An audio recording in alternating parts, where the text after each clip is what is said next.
shot this man for no reason. A black teenager shot dead unarmed. The 18-year-old male victim had no weapon on him. He put his hands in the earth. And they shot him twice more, and he fell to the ground and died. A police force armed for war. You'll be subject to arrest and/or other actions.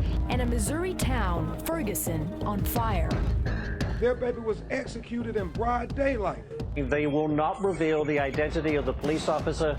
Attention all cars, be advised we are switching over to the right.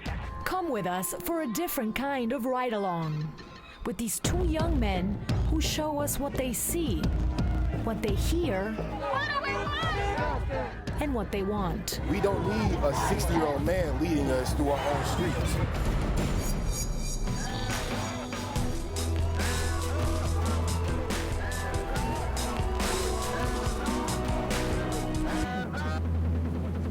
As rain falls in Ferguson, Missouri, protesters brace themselves for another night of clashes with law enforcement.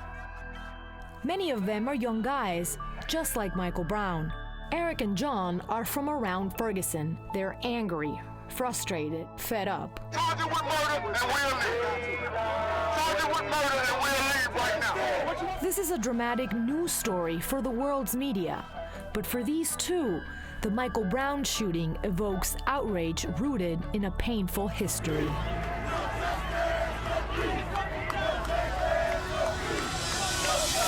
Timothy Stansbury, killed by police in Brooklyn in 2004, he was 19 years old. Aaron Campbell, shot by police, Portland, Oregon, he was unarmed. Oscar Grant, Oakland, 2009, age 22, unarmed. Alonzo Ashley, Wendell Allen, Jonathan Farrell, Eric Gardner, unarmed, killed by police. And now, Michael Brown, August 9th, 2014, unarmed, shot by police. He was at least the 16th unarmed black man to die at the hands of U.S. police in the last decade. He's a good boy. He didn't deserve none of this. None of it. We need justice for our son. We need justice for our son. He meant the world to us. He was a very respectful kid. We want peace. We want justice. Justice. How would you describe him? I'm not gonna be able to because I'm gonna break down. The Browns were meant to meet for a family reunion that afternoon at 3 o'clock. We're getting ready. Turn on the news and come to find out my little cousin is laying in a pile of blood. And he was there for hours. Hours. They didn't even call an ambulance, I don't think. They put him in the back of the Ferguson truck. Let him lay there for 4 hours. The death of Michael Brown has reopened old wounds, especially in guys like Eric and John. Being a black man, period, is hard. Not just being a black man in Ferguson, or being a black man in St. Louis, or being a black man in Missouri, or being a black man in America. Being a black man, period, is hard. We asked Eric and John to take us on a drive around Ferguson one night to see the city from their perspective. Eric, how have you felt living what you lived through this past week? If Mike Brown hadn't have been starting school tomorrow, then it would have just been a thug was killed. Like, it really pisses me off that in order for your life to matter, you have to be in school, or you have to be working, or you have to do, like, you can't, like, it just can't be an unarmed black man was killed. We should be upset about that. It's got to be an unarmed black man was killed. He was going to start school on it. He was a good person. Like, you have to go out of the way to make yourself worthy of life.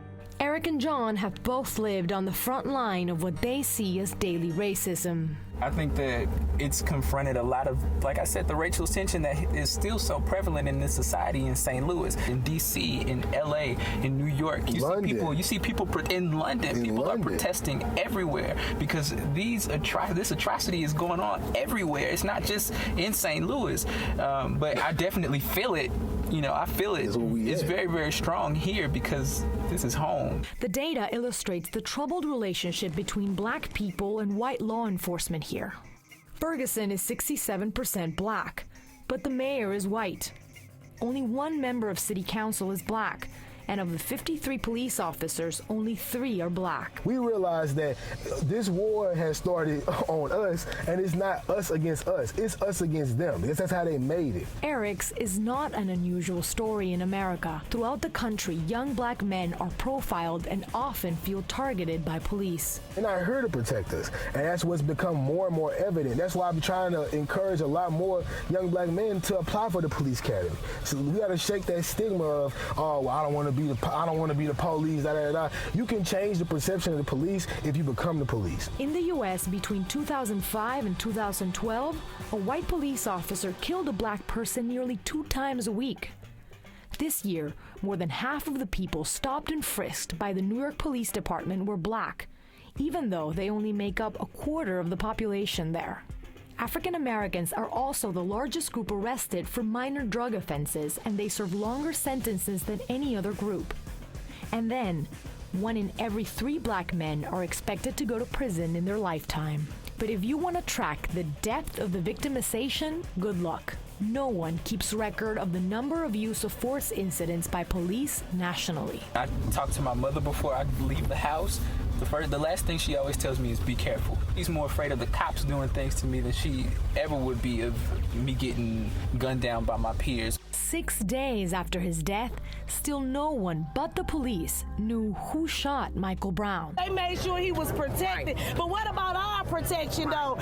People would come here like the Al Sharptons or the Jesse Jacksons and stuff. They come here and they want you to hold hands and pray and, oh, we'll get through this. You know, we can stick together. That's cool. Pray. The power of prayer is power. I believe in that. And I believe that the unifying the people is very important. But we have to do more than just pray. Like, we have to do more than just hope they'll stop beating on us. Police reaction to the boy's death ignited something deep in the black community. And very soon, Ferguson looked like a war zone. All we want to do is take the chains off.